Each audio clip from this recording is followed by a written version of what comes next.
મનુષ્ય નું મન તો બહુ વહમું કહેવાય. આ મનને લઈને ત્યાં લોકો આટલી બધી ભાંગડીઓ ને ત્યાં કોર્ટો બોર્ડો શી જરૂર, આ વકીલો શી જરૂર? આ વકીલો આપણું હિત કરવા આવ્યા છે, પણ શી જરૂર? તક ના વકીલ વગર ચાલે જ નહીં કે છે, કારણ મન છે તેથી ના બધું. કશી ખીચડી જોઈએ, આટલી દાળ ભાત શાક ખીચડી જે હોય તે ચાલે, રોટલો હોય તો ચાલે, તેને બધી કેટલી જંજાળ ઉભી કરી છે. એ બધું મનને લીધે છે. આ બધું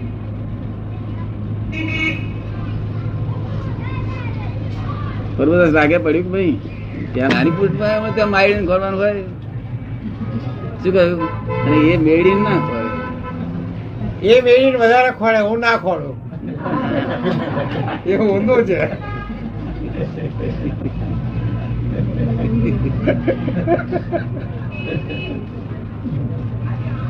કઈ નું વેગ છે આ તો ધ્યાન તો બરોબર થઈ રહ્યું હોય ને તો આપણા મનમાં અશાંતિ થાય. એટલે આ જયારે બધામાંનું વાતાવરણ જયારે શાંતિ થઈ જશે તો કુદરતી આપણને શાંતિ થઈ જશે. ના એવું નથી. હા, આકુળ વ્યાકુળ થઈ ગયું, આપણે નિરાકુળતા ઉત્પન્ન થઈ નઈ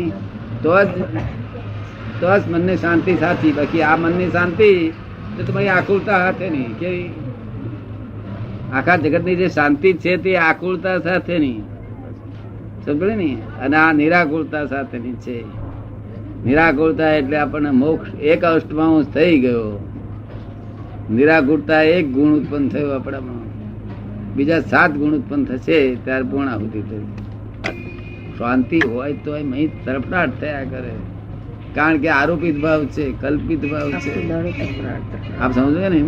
હવે આપણે પોતાનો સ્વભાવ ભાવ થયો, હું શુદ્ધ આત્મા છું. અને આ પાડોશી number 1 Prabhudas, file number 1. File નો નિકાલ કરવો પડે છે, થોડો ઘણો કરવો પડે. અલખ નિરંજન છે, શુદ્ધ પ્રભુદાસ જ જ્ઞેય હતું. એ જે રોજનું કરેલું એ ચેકિંગ બધું હા કાગળિયા હોય ને જૂના, નવેસરથી વાત પર આવી જાવ તો હવે ને જૂનું ઉડતું પાછું ડખો કરે, મિક્સચર થઈ જાય. જૂનું નવું પાછું થાય મિક્સચર. જૂનો બધો જ્ઞેય તું તમે પ્રભુદાસ છો, એ જ્ઞેય છે, જ્ઞેય. અને પેલા એ જ્ઞેય ને તમે જ્ઞાતા માનતા હતા. શું કેતા હતા? કે આ હું જોઉં છું, હું કરું છું ને, હું કરું છું ને જાણું છું, એ બે ભેગું હોય ને એ જ્ઞેય કહેવાય. કેવું? અને હું જાણું જ છું, જોઉં છું, કરું છું એ ના હોય, એક નાયક કહેવાય. સમજ પડે ને? આ મિક્સચર એટલે જ્ઞેય, તેનું નામ જ ભ્રાંતિ. સમજ પડે ને? એ તો જૂનું તો કાગળિયા માત્ર ફાડીને બધા બાજુ એ નાખી દેજો. આ નવેસરની વાત આપડી. મિક્સચર શું કામ કરીને કરીએ? હવે શુદ્ધ સોનું મળ્યું તો પછી પેલું છાસ્યું હોનું કોઈ દાડો મોડામાં ઠંડક નથી આવવા દેતી. સમજ ને? આખો દાડો ઉપાધિ ઉપાધિ. પૈસા હોય તો ઉપાધિ, ના હોય તો ઉપાધિ.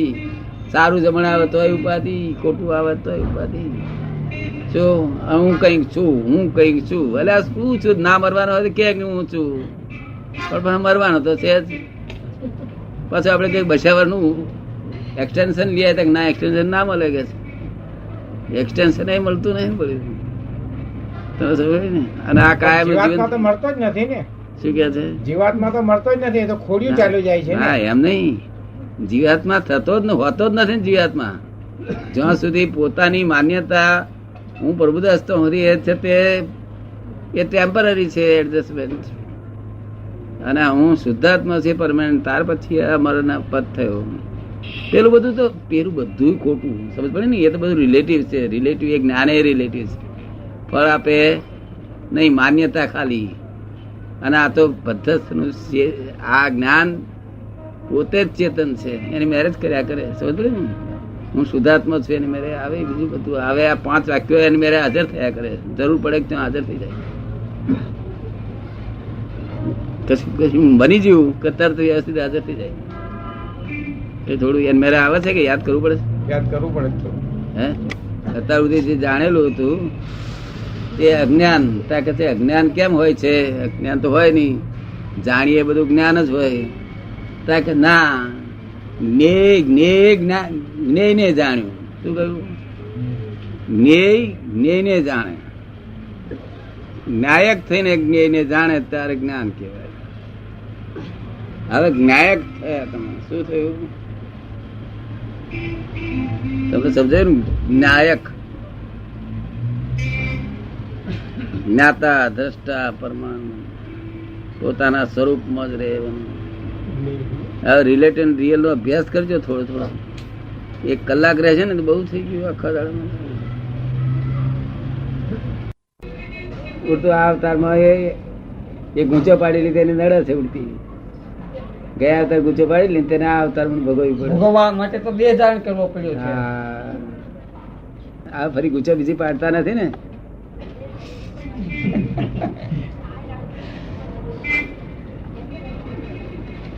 એ ગૂંચો આપણને નડશે જયારે આપણે સત્તા હંમેશા હોય. સત્તા એ આપણે ગુસ્સે થઈ જાય ને તો અવરી વાપરી દે. વાપરી દે કે ના વાપરી દે? પણ જોખમદારી કોની એમાં? દંડ કોનો? ભોગવે એનો. ભોગવે એનો દંડ. જોખમદારી આવે કોની? સત્તા વાપરી.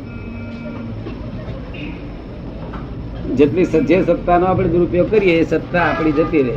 શું થાય? જતી રહે. મનુષ્ય સત્તાનો દુરુપયોગ કર્યો એટલે મનુષ્યપણું આપણું ચાલી જાય અને જાનવરપણું આવે. પસંદ ના પડે ને. મનુષ્યપણું ચાલુ જાય, જાનવરપણું આવે તો પસંદ ના પડે ને. જાનવરપણાની સત્તા વાપરે તો એ જાનવરપણાની સત્તા વાપરીને એ જ મનુષ્યપણાની સત્તાનો દુરુપયોગ કર્યો કહેવાય. શું? એટલે મનુષ્યપણું જાય. મનુષ્યપણાની સત્તાનો દુરુપયોગ કર્યો એટલે જાનવરપણું કર્યું તો મનુષ્યની સત્તા એની જતી રહે અને જાનવર સત્તા આવે. મનુષ્યની સત્તાનો સદુપયોગ કર્યો હોય તો ફરી મનુષ્યપણું આવે. અને મનુષ્યની સત્તા ઉપરનો સુપર હ્યુમન નો ઉપયોગ કર્યો હોય સદેવ ગતિ આવે.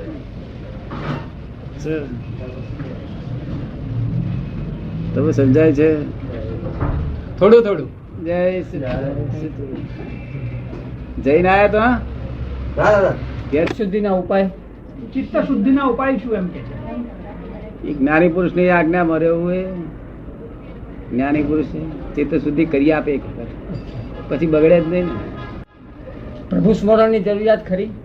હે પ્રભુ સ્મરણ એ તો એવું છે ને કે મન ઠેકાણે ના રહેતું હોય તો ગમે તેનું સ્મરણ કરો. પછી શું કે છે? સ્મરણ કરો. ગમે તેનું, રામનું કરો કે દશરથનું કરો કે સીતાનું કરો, ગમે તેનું સ્મરણ કરો. મન ઠેકાણે ના રહેતું હોય. સમજો ને? આપણું મન ઠેકાણે ના રહેતું હોય તો જાપ યજ્ઞ કહેવાય છે. શું કહેવાય? જાપ યજ્ઞ. એટલે કોઈ કહે છે, અમને કહે છે કે તમે અમે શું શું નામ બોલીએ તો અમે કઈ ખીટી ખીટી બોલજે. એ પછી ગમે તે પ્રભુનું નામ દેવ, ખીટીનું નામ દેવ, ગમે તે પણ કોઈનો શબ્દ આપેલો હોય જ્ઞાની પુરુષ નો તો જીવતો શબ્દ કહેવાય. સમજ ને? એટલે આપડા લોકો પ્રભુનું નામ અહીં ગાલી દે, જોડે જોડે કૃષ્ણ ભગવાન કે રામનું એવું નામ ગાલી દે, પણ તેનાથી મનની એકાગ્રતા થોડી ઘણી રહે. સમજ ને? પણ નામ દેતી વખતે કંટાળો આવતા હોય એને શું થાય? તે નામ દેતી વખતે કંટાળો આવે એને શું થાય? તમે નામ દો છો? શું કે છે? કોનું નામ દો છો? શું નામ છે? રાજશામાં કહીએ છીએ કૃષ્ણ પ્રણામી. ક્યાં રહે છે? આનું મૂળ સ્થાન છે જામનગર. છે અત્યારે? અત્યારે છે? અત્યારે જોયેલા ખરા તમે? ના, હે ના જોયું.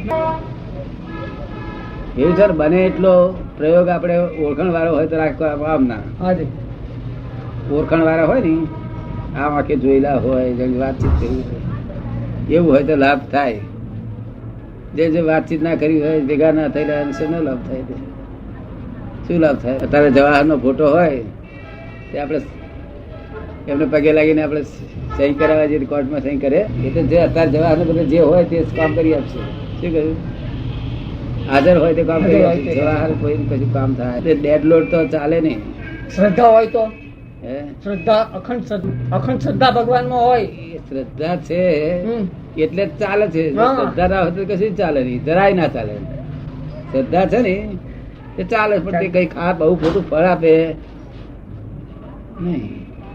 આપણે જવાહરલાલ નહેરુ પાસે શા માટે સહી કરવા જઈએ? એ વડાપ્રધાન હતા એટલે આપણે એની પાસે જતા.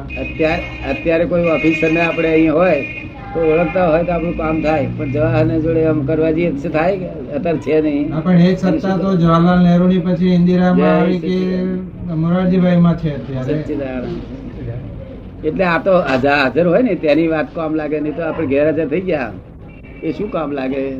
છતાંય પણ ગેરહાજર તમને શ્રદ્ધા દેવું હોય તો કરવું, શ્રદ્ધા હોય તો કરવી, ના હોય તો ના કરવી.